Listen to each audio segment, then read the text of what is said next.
Hello, everyone. Welcome back to the next episode of StreamTime Sports. My name is Chris Stone, the community lead, joined as always by our CEO, Nick Meacham. Now, Nick, today we have a special guest. It is actually a former guest, and I had a quick check just to confirm my numbers, Nick. His interview that we did with him on our last time we had him is the second most viewed, second most listened to podcast in StreamTime history. Some may ask, Nick, why didn't we bring him back sooner then? I think I'm going to ask that question as well. I didn't realize it was that high. But well overdue by the sounds of it. And yeah, so today we have Dan Rayburn. Dan, it is a pleasure to have you back, and it's a good time to be speaking with you. I know you mentioned just off air that it's a bit of a tall task for you, but one of your big annual pieces is you live stream, or I should say live react to the Super Bowl in real time. When the time this podcast comes out, we'll be 48 hours away from the next Super Bowl. So it's a really good time to have you back on, Dan. Hey guys, appreciate being back here. Yeah, Super Bowl. It's an interesting event for our industry because all the broadcasters tend to try and roll out something a little bit different and supposedly be the first, or claim all kinds of crazy things in press releases. But the bottom line is it's a great event for consumers. As a football fan, as soon as the Bengals were knocked out of contention, I'm just going to let everybody know that I hate watch the NFL playoffs. So what I mean by that is I want the team to win that will have the least amount of impact on Joe Burrow's legacy. So what I mean by that is I needed Josh Allen to not win, because if he did win, that would put him on a different pedestal to Joe. So, I'm probably rooting for Sam Darnold and the Seahawks, because if the Seahawks win, no one's putting Sam Darnold in the top 5. Wow, okay, serious watcher here. I could care less either way. It doesn't matter to me. I got to say, I'm someone that follows the NFL, but not nowhere near the same level that you do, Chris. I have to say I was quite shocked with the end result and who the matchup is. And I'm going to be on holidays, on a ski holiday when the Super Bowl is happening. I've got to try and work out if it's going to be viable that I'm going to try and watch a bit of it, or I'm just going to give up this year and turn the phone on silent and check out the result later on once I've crashed into some skiers on the way down my first ski run. It's great. It's great for the NFL though, because you have New England, right? Big viewership. Seattle, right? Still large viewership on the team, East Coast, West Coast. So from a viewership standpoint, the NFL is definitely happy. I know, at least as a neutral, it is nice to see some new teams in there. I mean, I think I saw a statistic. It's the first time, and it's just a cheap way of throwing the Bengals there. It's like the first time since like 2017 that an AFC team hasn't been the Bengals or the Chiefs, something like that ridiculous. So I think it is nice to have a little bit of new blood, although I say new blood as if they didn't have their own long-running consecutive streak in Super Bowls between Belichick and Brady. Well, I've seen a lot of those Patriot fans are now flying high now across all my social media channels after not hearing from them for a number of years. But yeah, let's jump into things. Yeah. So Dan, I think one of the things we want to talk about today is, we sort of alluded to it, there's a lot of big, bold statements that come before and particularly after Super Bowls about the success that they've had for whatever different reasons, whether that's, viewership, money made on commercials, all those sorts of things. But for you, Dan, maybe just to give our audience some perspective, for those who maybe aren't from the U.S., I mean, they'll be aware that the Super Bowl's, the big tentpole moment in U.S. sports, but can you just perhaps frame the scale and just a little bit of context as to how big the event actually is from a broadcast perspective? Yeah, sure. So broadcast perspective, I forget how many years the Super Bowl's been broadcast. Streaming perspective, this will mark the 15th year that it's being simulcast online streaming. As far as total TV history, last year's Super Bowl was an estimated 127.7 million viewers. Those numbers come from Nielsen. And of course, that's across everything you can possibly think of as far as viewership, TV, streaming, whatnot. So it's definitely the largest event out there as far as TV viewership in the U.S. From a streaming standpoint, it isn't. But as we know, too, just in terms of what advertisers talk about and what they're paying per 30 seconds, 60 seconds for ads, it's the most expensive ad spot out there as well. I forget what they're going for this year. But it is the largest event that we have from a broadcast TV viewership every single year, and it dwarfs any other thing out there. It is funny. I get a lot of Brits that are always like, oh, there's too many commercials. And I was like, if you went to a high school football game, the football game's actually really quick. I was like, if you could sell a 30-second TV ad for like $4 million, whatever they're selling it for, you'd have a hell of a lot of commercials too.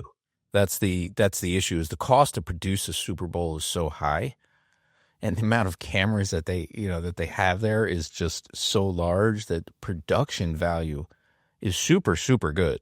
And it's incredible how much they do. Super Bowl this year, I'll have 80 cameras, 150 microphones. Just think of the cost of all that. And that's really what it comes down to, is the cost to produce it is high. The cost, and surely even with all the technology we have today, the manpower needed to control and manage 80 different cameras running at the same time, it must be a heck of a production. It is. It's absolutely amazing to see. And just the process that all these companies put in place, the broadcasters behind the scenes to make this all happen. And Disney's already planning now for the Super Bowl for 2027. And that's what it takes. At the same time, this year you've got NBC Sports. They obviously know what they're doing. They're producing sports events all over the world. They're doing the Olympics at the same time, plus the NBA games they now have for Peacock. So I expect it'll be a flawless event unless there's some sort of unfortunate technology mishap, which happens. We're talking about the internet. Unless something like that one-off happens, I expect it'll be a very good game as far as the streaming quality produced, just like Fox did last year. And on that front, last year was a bit unique where there was Tubi, an ability to watch for free on a streaming service. My understanding is this year is that that's not the case. There's not necessarily going to be a quote unquote free way to watch the Super Bowl. You're either going to have a cable subscription or you're going to have a Peacock subscription. So from that perspective, are you anticipating there's any, I don't want to say problems with that, but just in terms of a viewership accessibility, do you think that there's any problems to see with that? I don't. We've had, again, across 15 years of Super Bowl streaming, we've had a lot of them where it's been, you have to authenticate with a pay TV provider to get the stream, or you have to have the streaming service. It's been behind what we'd call the firewall. You mentioned last year, Fox Sports, it was free. You didn't have to authenticate, plus Tubi, it was free. This year, it's not. I don't see that as an issue. The vast majority of people are watching on TV. If we look at the number I gave out before of 127 million and think, okay, well, Tubi had 15.5 million AMA, that means streaming accounted for roughly 10% of total viewership. The number is actually not that big when compared to TV. So, no, I don't think there's an issue. I'd be more concerned if, for instance, Peacock was a streaming service that just rolled out brand new 3 months ago. And now they were doing the Super Bowl, but they've obviously tested everything. They're ready to go with people signing up. So I don't expect any problems outside of something across the internet that they can't control. Dan, do you have any sense of, from what I understand, the Super Bowl will be still available on NFL Plus as well, and then the Game Pass product internationally. Is that correct? And if so, do you have any idea on I'm guessing it's a very marginal number of people watching it through those types of services? Correct. It'll be over the air. It'll be NFL Plus, NFL digital properties outside the U.S. as well, Game Pass, which is DAZN, except there's a few countries where DAZN doesn't have the rights to it. We never get the actual breakdown. NFL has never pushed out ever publicly what the audience is for NFL Plus or even how many subscribers they have. And that's part of the problem. At the end of the day, we don't have a true breakdown of all the different platforms. But to your point, Nick, it's small overall. So do I not open that Pandora's? I'm going to hold on that Pandora's box a second. I know what you're going to ask. Okay. No, Nick, let's do it. No, let's do it, because I was going to change topics. I want you to go there, Nick. Okay. Well, I was just curious, Dan, from your point of view, and I know you're very vocal on this. So why is there still such cloak and dagger around some of these numbers? Why, whether it's the NFL, the major streamers, why have we still got to this situation where the marketplace, therefore, I feel like the lack of certainty in the numbers that we see day to day just creates uncertainty in the way people act and react in the marketplace. It just creates an environment and a culture that is hindering the industry. What's your view, and why is it still like it is today? So let's just take a step back here.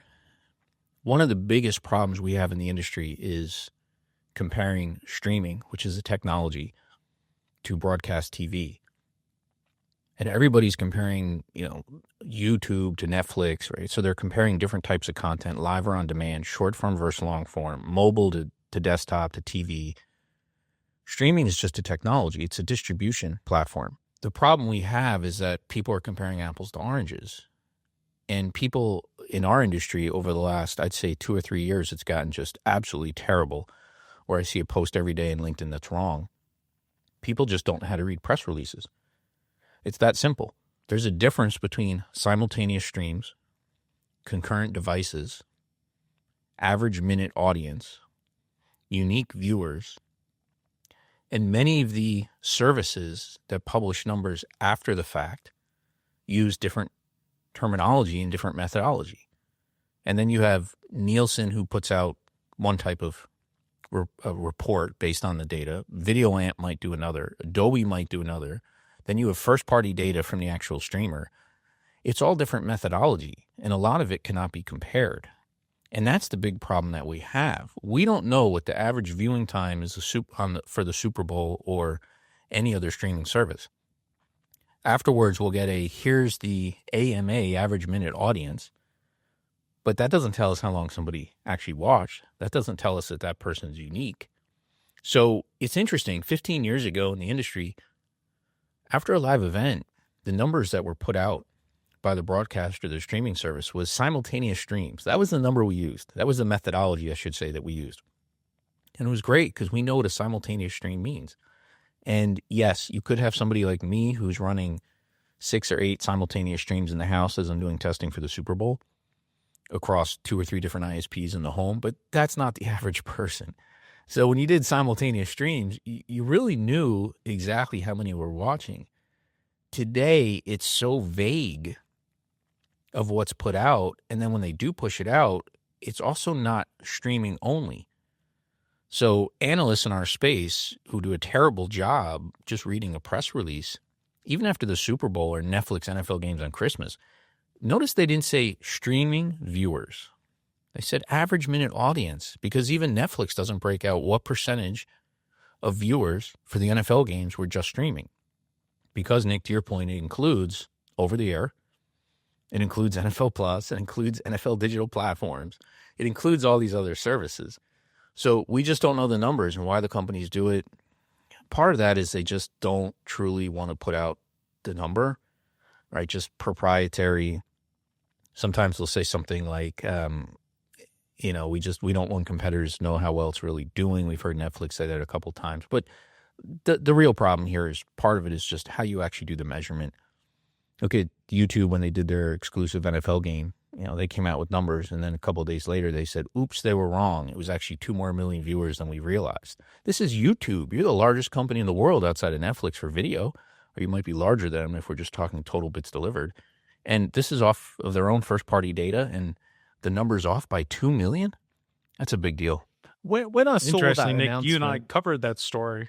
Yeah, I remember hearing that announcement, and it raised a lot of flags with me as to what is going on here. Particularly, that what I understood is that was their case, or not their case, but more what some of the thinking was why the numbers were off, is they were trying to take some sort of hybrid approach of measurement alongside to try and be more like the way Nielsen does it. Can you have you got any take on that, Dan, as to why they were so far off the numbers that they shared? I can't go into detail on that. I had a conversation with them afterwards, off the record, which it'll have to stay. I would just say that what is the root cause of all this? The root cause of all this is all the streamers want to have as large an audience measured as possible because of the advertising revenue. And they're trying to make it look like TV when it isn't. We know what TV is. There's a standard. There's a standard quality. When you and I turn on the same channel, Nick, if you lived in the U.S. and you were watching this football game and Chris was watching in a different state, me in a different state, and we all turn on Fox, we're all getting the same quality on TV. Doesn't matter where we are. Streaming is completely different. And what you're watching it on, is it mobile, iPad, desktop? Remember, too, Nielsen was only measuring things on, tied to the TV for a long time. They weren't doing other devices that you could get streaming on. So what these services, sports leagues, and broadcasters are trying to do is really get an entire encompass viewership from every single device possible. And I will agree with them. That's much harder to do compared to just measuring a TV viewership. But even today, the industry wants to argue every single day about what TV is. Who cares? TV is wherever anybody consumes video. That's the reality of it. You go where the consumer is. Now, what classifies, quote, TV quality video, that's a whole separate conversation we don't need to get into, because that's just each person's opinion of what's considered quality versus not. But the reason they're doing this, let's get down to it, the root cause is advertising. The larger audience they can show, the more they can charge for advertising.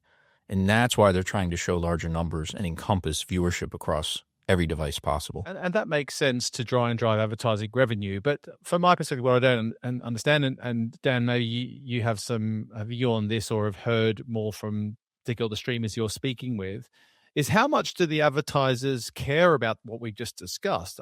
Are they all they're looking for is the biggest number possible to put in their proverbial budgets and plans to show ROI? Or are they at a point they're really pushing back on the streamers to sort out this predicament of the ratings mess that it is today? That's a great question, and that's the question that should really be discussed openly in the industry, which it's not. It depends on the advertiser you talk to or the agency that's buying the ads for the advertiser. Right now, there are people arguing in the space, and rightfully so. Should we care about viewership or should we care about engagement? We should care about engagement. Well, define engagement. Well, that's measured multiple different ways either.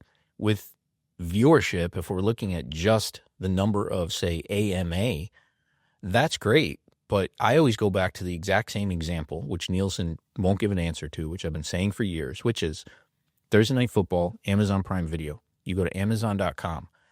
The video for the game loads in the upper right-hand corner. Now, if I don't click on it, I don't engage with it, and I leave within 7 seconds, am I counted as a viewer? I don't know. You know what? No one else knows either because Nielsen won't say. And when I ask Amazon, they're like, well, ask Nielsen. And Nielsen's like, stop asking us. Nielsen's just annoyed at me at this point and, probably 2 years ago sent an email saying, stop sending any emails to us because I keep asking. But you also notice this is a company that everybody is using for measurement. When was the last time either of you guys saw Nielsen on stage at any event speaking? You haven't. And the reason is because they don't want to be on stage because they're going to get hard questions asked to them like, can you define what exactly you mean in your methodology where it says this word? No, they don't want to. So the problem that we have here is we don't truly know what's being measured or how it's being measured, and advertisers are not very vocal in the industry. They're only vocal behind closed doors, which doesn't help any of us. It doesn't help the industry move forward. It doesn't help us from the analyst standpoint. I look at it, Nick, almost like when you ask that question, think how many advertisers know that there's a bunch of fraud taking place with the ads they're buying. And they're like, hey, you guys should crack down on the fraud. But I also hear advertisers go, well, we assume 10 or 12% of everything we're buying is fraud. Just like if you opened a physical store, you know that theft is going to be part of doing business, which is just an absolute terrible answer to the question, but it's just the reality of the business that we're in. I just want accuracy. That's all I want. I want accuracy. And let's just use the example of, NBC puts out a press release for the Super Bowl. What do they call it? They call it 4K all day. NBC and Peacock will be 4K all day for Super Bowl. Well, it's upscaled 1080p to 4K HDR. So is it 4K to consumers? Yes, because they don't know what upscaling is. But is it actually native 4K? No, I don't think the term should be used. But everybody determines differently what terms they use in the industry. Lots of smoke and mirrors going on all over the place, which doesn't help anyone. I remember seeing, I can't remember what social media platform it was, but someone started to launch, they changed their metrics to 0-second views, I think, wasn't it, that they did for their content. So you didn't have to watch it for a second to get counted as views, but just to beef up the numbers so people were happier with the amount of people getting across their content. I mean, well, Netflix has done that too. Look, they just changed their methodology for on demand. Or not just on demand. They changed their methodology when it came to how much time you have to watch in any given month.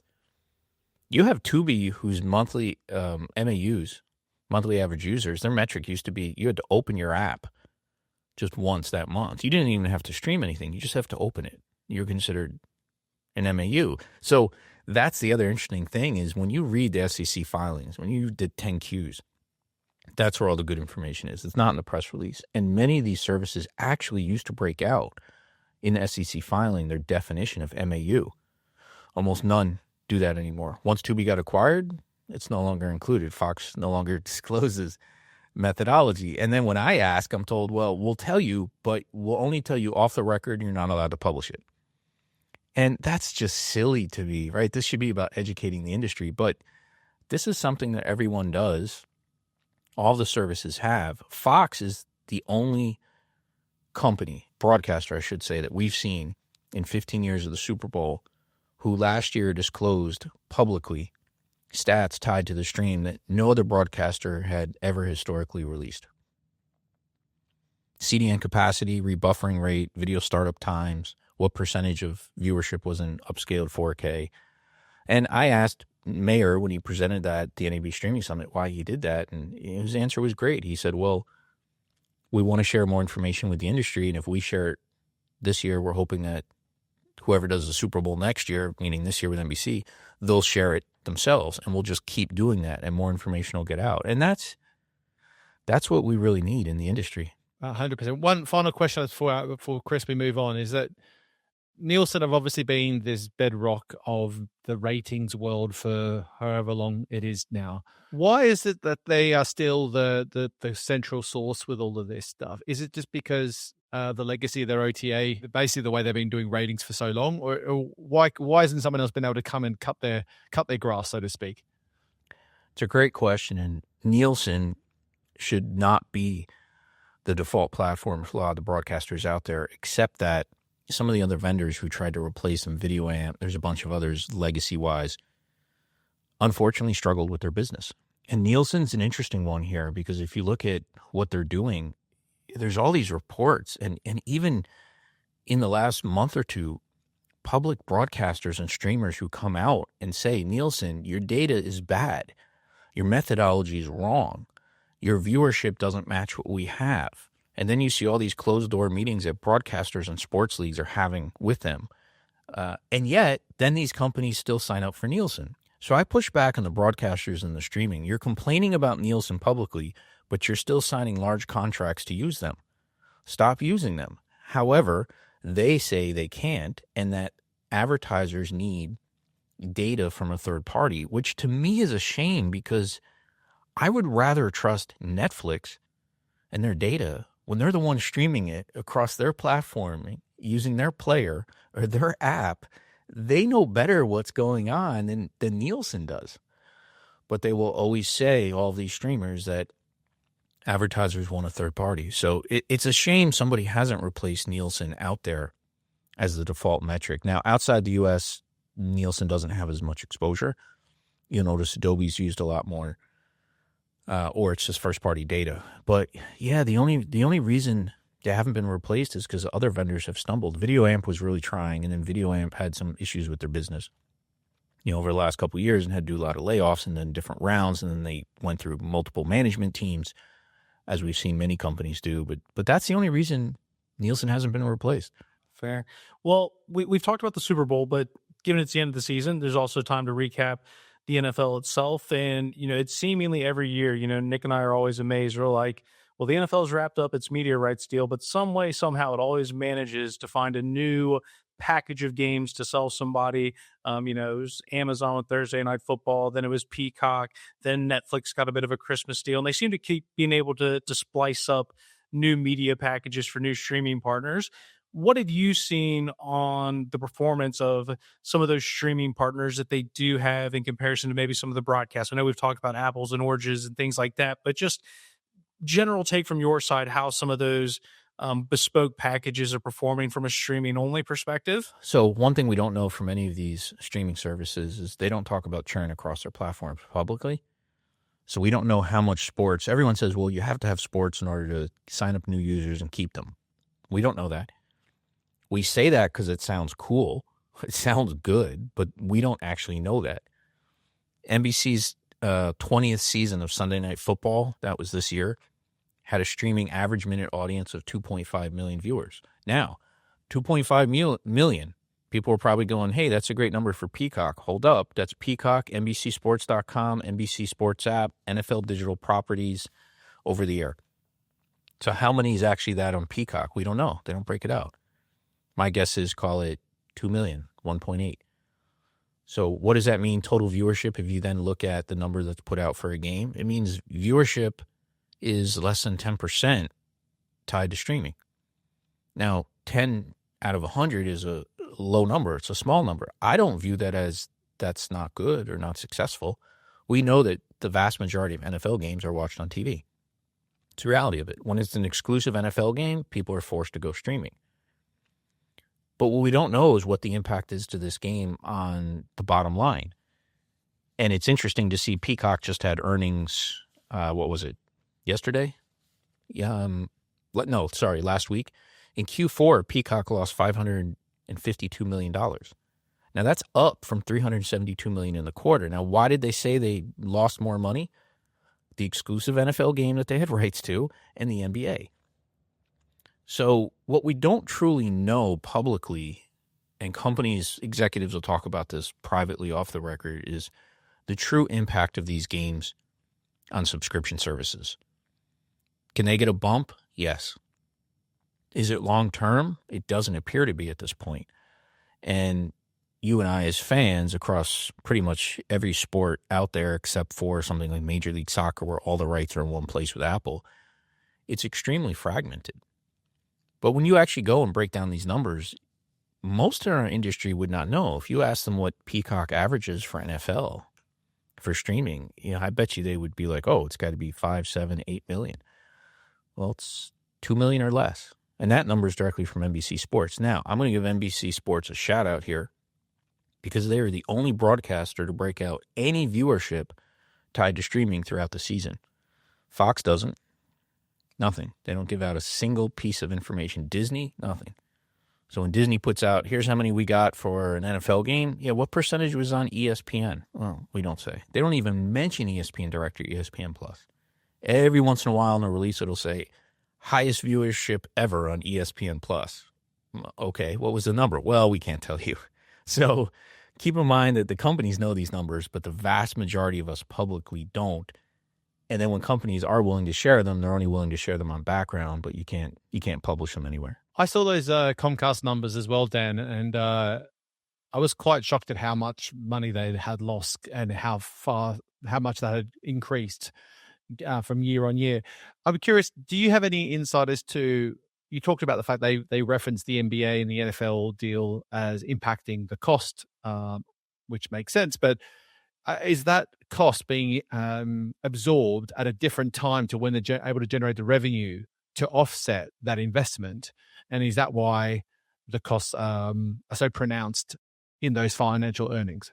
Yeah, great question. So even though the deal with the NBA was cut whenever it was, right, a year ago for those rights, it didn't actually hit the balance sheet until they started streaming it, which was last quarter. That's when NBA came to Peacock. So we all expected that their losses would be higher in Q4 simply because their costs went up. Now, at the same time, though, they also had a price increase of $3. So I was thinking, okay, we know your costs are going up because of NBA and NFL in that quarter, but you're also charging $3 more per month, and hopefully you're going to gain more subs, which they did, a couple million more, I forget the exact number, and yet their losses were still higher. So it's a tricky business. I'm not here to say that this is easy to do. Remember, just Disney alone lost more than $10 billion before they got to profitability for their direct-to-consumer streaming service. Now, note I said direct-to-consumer. I did not say Disney Plus because it's direct-to-consumer for Disney, who now breaks out streaming revenue completely separate. But the cost to bring these services to market and to get to profitability is huge. And Peacock is the one that still has not yet gotten to profitability. In that Comcast example, again, the cost of those rights that they've acquired, they hit the balance sheet when they did. How quickly can we make a judgment as to whether that investment in rights has actually paid off? Because in the NBA's instance, though they're holding those rights for a number of years, there's an initial hit to the bottom line, and then would you expect it to improve over the coming quarters?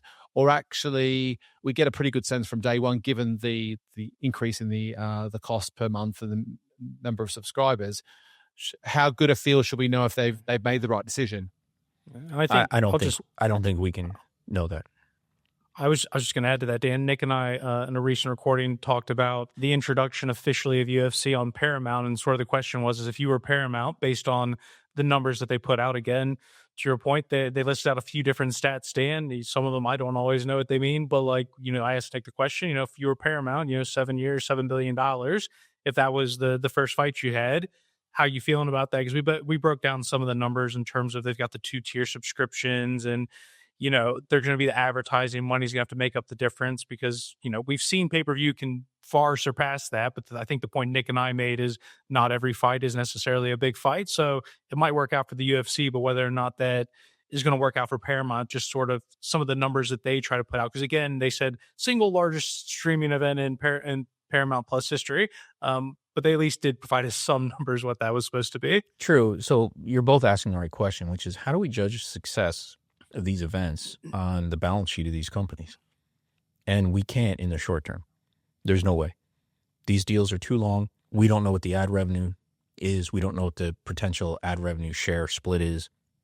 In the case of the UFC, it made a lot more sense. They'll make more money than they would with Amazon, with Disney, because you had to be an ESPN Plus subscriber just to have the ability to get to pay-per-view. And I'm not going to go into numbers here, but I know a lot of the pay-per-view numbers for those UFC fights, and they were not large. You had some that were large.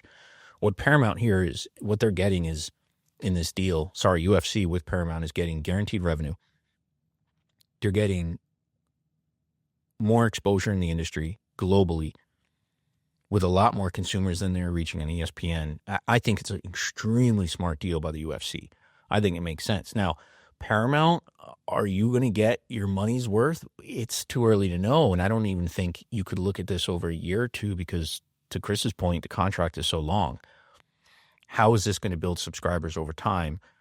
How many new subscribers do you get? More importantly, how many do you keep? How many people stay on the platform as a result? What is the ad revenue you can sell? They're making strategic, long-term guesses, educated guesses on the business and what that content UFC means for Paramount. But we can't judge this, Nick, to your question. It's far too early. The NBA deal with Peacock is extremely long as well. There's a lot of money tied up. And frankly, we're never going to really be able to understand the impact of the bottom line, because they're not going to give us those details. And just look at the Apple deal with MLS. I mean, Apple and MLS did that deal, and everyone talked about, oh my God, this is just, incredible. And then what happened a couple of years later, meaning last year? Well, they restructured the deal because it didn't quite work for either side the way they thought it was going to. So part of the problem here is it's too early, and then part of the problem is we just don't have the data. I talk about how good NBC Sports is in terms of putting out viewership numbers for Peacock, but for their exclusive NFL game on December 27th, they never put out numbers. They never published them. Now, Nielsen put out numbers with an AMA number of 9.72 million, but NBC Sports chose not to put out any press release for that one game, which is the only NFL game I can find that they've never published stats on. So that's part of the issue we have too, is sometimes we get stats, sometimes we don't. And we don't have a fair way to compare one event to another. And then with sports, we also have to add in part of the Super Bowl, or pick whatever game you want, is based on who the teams are. If they're not major market teams, that's going to impact viewership as well. So, man, we could talk all day about this stuff because there's so many moving pieces and complexity. But Nick, you asked the right question, which is, these are businesses. What's the impact to the bottom line? That's what we should be caring about as an industry. And right now, it's just too early to know. One of the things that's been coming up a lot, and particularly there's a lot of excitement. Excitement. That might sound too big a word. A lot of cautious optimism, let's say, around the growth of advertising outside the US in terms of its impact on live sports revenue streams, and the fact that streamers especially are now diversifying the way they're monetizing their streams, not just being a subscription only product. Just wondering what you're seeing there, Dan, in terms of some of the existing and the major streamers who have a hybrid approach in place with both subscription and advertising revenues driving the bulk of their monetization of those rights. Are you seeing advertising becoming a bigger share of that revenue for each of the streamers, or is it staying fairly stable still? Obviously, Netflix has only really made this move, I don't even know, a couple of years ago at best, when they started to lean into advertising. But are you seeing that pick up pace, or just steadily grow? Great question. We are. And I say we are because we actually have some numbers. So some of the streamers actually break out in their quarterly earnings what percentage of revenue for their streaming platform came from subscription versus advertising. Some break that out. Others don't. So we don't know. Others will just say it's growing, but we don't actually have a percentage or a share. But some of them actually break out. Here's the actual revenue we got. For instance, Fubo does that. They did earnings this morning. They're doing an 8 to 12 reverse stock split, which is going to happen in Q1. Interesting to see their earnings. So some of these, we know exactly what they're doing in ad revenue. We can see how that's growing over time and how it relates to the overall percentage of the revenue they're getting from streaming from subscription. Others don't disclose it at all or really mention it. The other thing that's a little hard to compare there is when we're doing streaming on demand, advertising is extremely targeted. When we're doing it for live, it's not, because dynamic ad insertion is not being done at scale for live events. First time it was ever done at scale in the industry was Netflix, Christmas, NFL. And that's a big deal because if you can do that down more to a local level, targeted advertising, you're going to get a higher CPM. That's where the industry is going. We also have to look at, again, doing a fair apples to apples comparison. People will say, well, look at how much revenue has grown for ads on this platform, now versus 2 years ago. Yeah, but also they've doubled the ad load.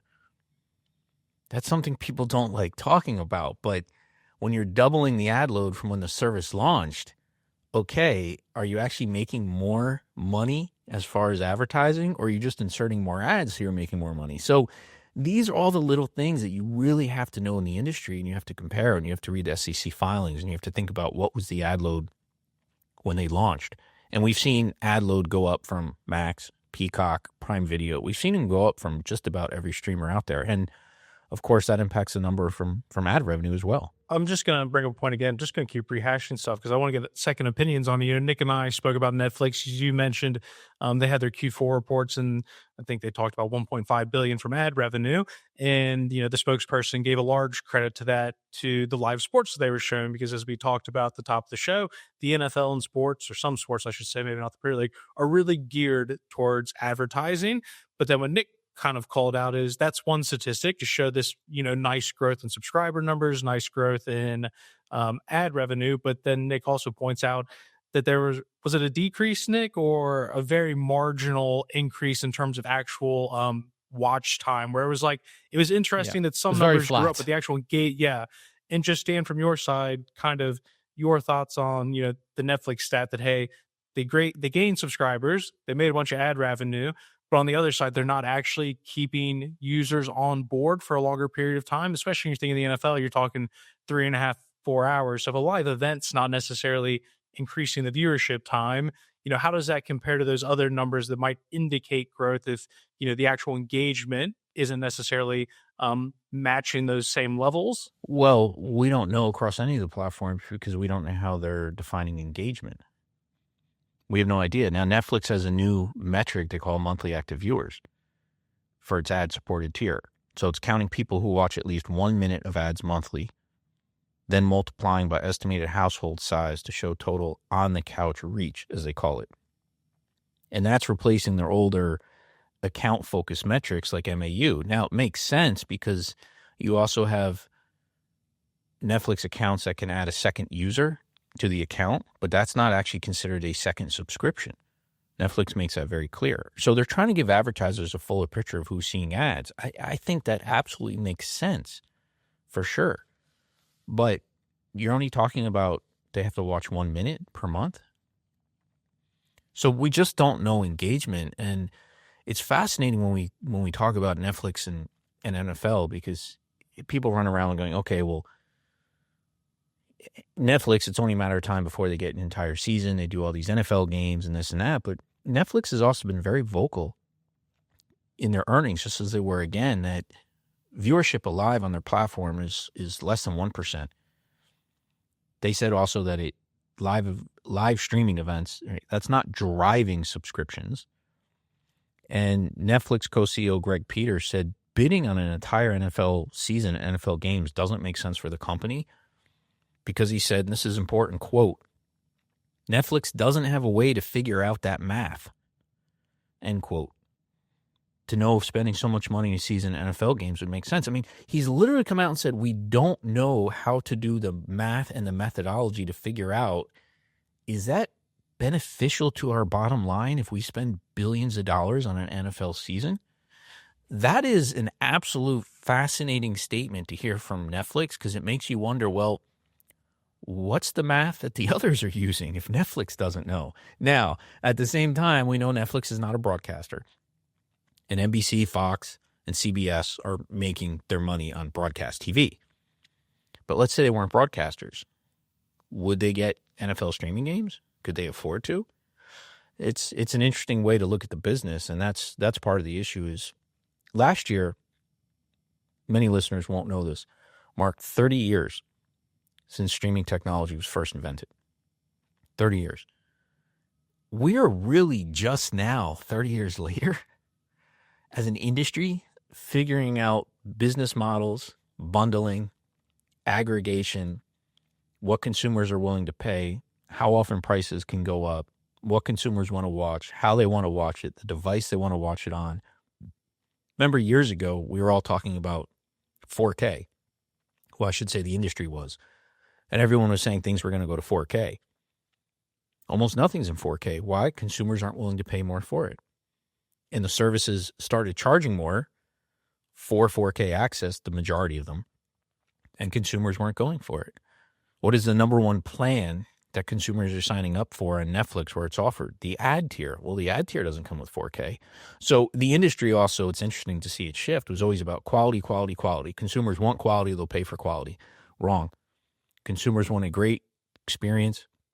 It's easy to use. It's reliable. That looks great based on how they define quality. So these are all the things that 30 years later, really the industry is just starting to figure out how to package, price, productize, market, and sell services. And it's probably exacerbated even further now just because of the proliferation of YouTube and other social video platforms where there's even more content than ever that everyone's competing with.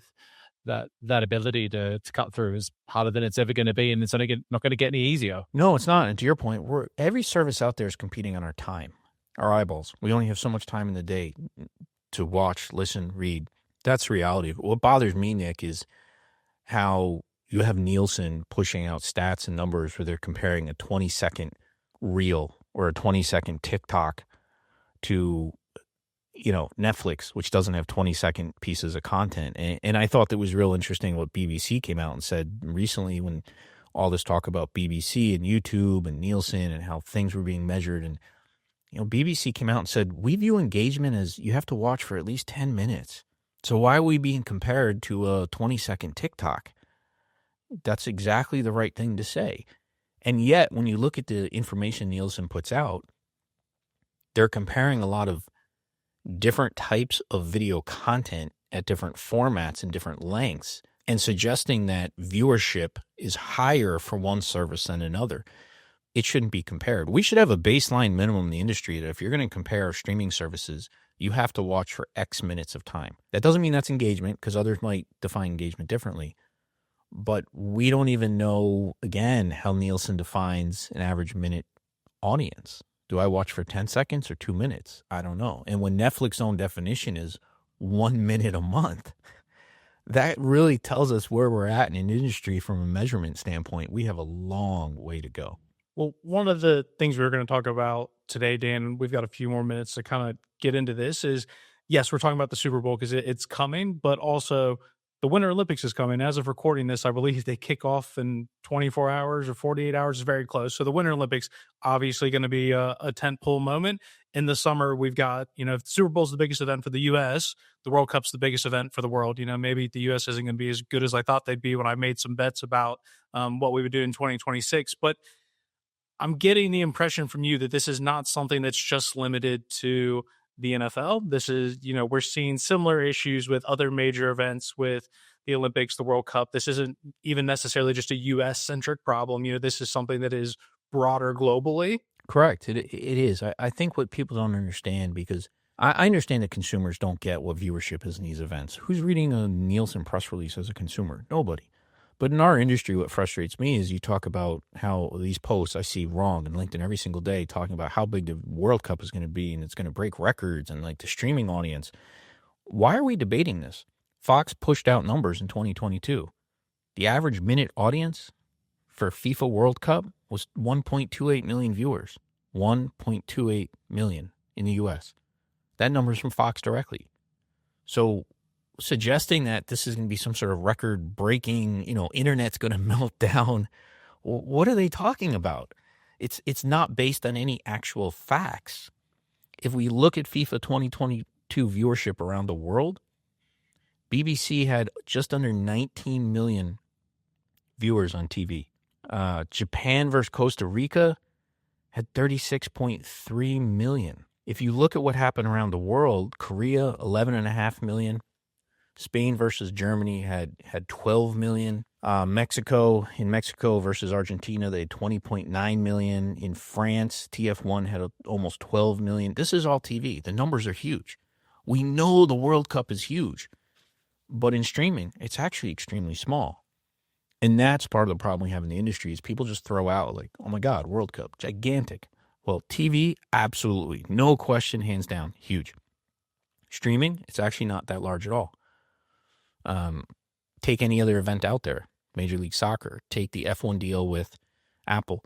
We have the stats from ESPN for F1. The largest race ever is 1.6 million. That's it. Now, I'm not suggesting 1.6 million is bad. It's F1. It's a targeted audience. But the World Cup is actually not a very large event when it comes to streaming. Fox is doing it this year. It'll be upscaled 4K. Won't be native 4K. Olympics is, because of the time zone and just how many events you well know they have over a long period of time, the Olympics has never done more than a couple million, a handful, under 5 million of simultaneous streams in terms of AMA simultaneous streams. So the Olympics, overall, there's a ton of viewership on demand, but actual streaming live streams, it's actually really small. So I'm just always trying to reinforce on LinkedIn and everywhere else, just if we're going to have a conversation about the industry, we have to start with facts. Numbers don't lie. Numbers matter. So that's why I'm always trying to point out all these numbers. And that's why every year during the Super Bowl, when I'm live blogging what I'm seeing, I'm also pushing out numbers that people are giving me on the back end of what's actually going on. And that always makes streaming the Super Bowl every year for me interesting. More work than I ever want to do, but it makes it interesting just because of what changes year over year and then what I'm measuring on what device over what period of time. Well, Dan, as you mentioned, we could easily talk for at length about some of these things, but we do appreciate you taking the time as well, because I recognize you just came back from a trip quite exhausted. So to squeeze this in before we get out, something before the Super Bowl is really appreciated. And I think next time we'll try to not wait so long between your next appearance coming back on StreamTime. I appreciate being here today. Obviously I listen to you guys all the time, and being a fellow podcaster, I appreciate the work you guys put into the podcast because it's not easy, right? People don't realize doing a podcast every single week, what it takes and having to record it, produce it, figure out what you're going to talk about, what news of the week is most relevant. I'm covering news across the entire streaming stack. Man, you guys are just in the sports realm, but every day it seems like there's 10 things that come out that you could talk about, and you have to have focused every week on what it is. And it's incredible. If we think about the podcasts across our industry, there's actually very few. There's literally a handful of people doing podcasts dedicated to streaming as opposed to, say, larger media entertainment, movies, publishing, because of the work that's required. But you basically have picked the right niche because you're going to have enough content to talk about every week for the rest of your lives. With what's going on with sports and with all the deals being cut. And, the future, you're going to be talking more clearly about aggregation and distribution and packaging of content, not just the right side. And the Super Bowl is definitely an interesting one. It's one the industry will watch. If people want to see what I'm blogging about during the Super Bowl, you can go to superbowlstreaming.com. Yes, I don't know how I have that domain, but I still have it. That'll take you to the post on my blog every year where I do the Super Bowl. People can put in comments during the Super Bowl, and I'll actually answer questions of what I'm seeing on the technical side. I talk to ISPs in the U.S. They actually dump me data as well. I also do, just so everybody knows, I do work with the broadcaster every year who's doing this for free. and I dump them Charles logs and other things I'm seeing of like, hey, here's what I'm seeing on this device, on this ISP. I have multiple ISPs in the same house, same location across multiple devices. So it's something I take seriously. It's a cool thing for the industry. Super Bowl, I'm excited for it. I think it'll go well. But afterwards, I'm sure you guys will have plenty to talk about with the numbers or lack of numbers that will be put out. Yeah. Thank you so much, Dan. And for everyone listening, make sure you follow Dan Rayburn on LinkedIn especially, and his blog as well, particularly over the Super Bowl. And of course, the Dan Rayburn podcast is a great listen as well. So make sure you sign up to that. But Dan, thanks very much for joining us, and look forward to catching up again soon. Thanks, guys. Be well.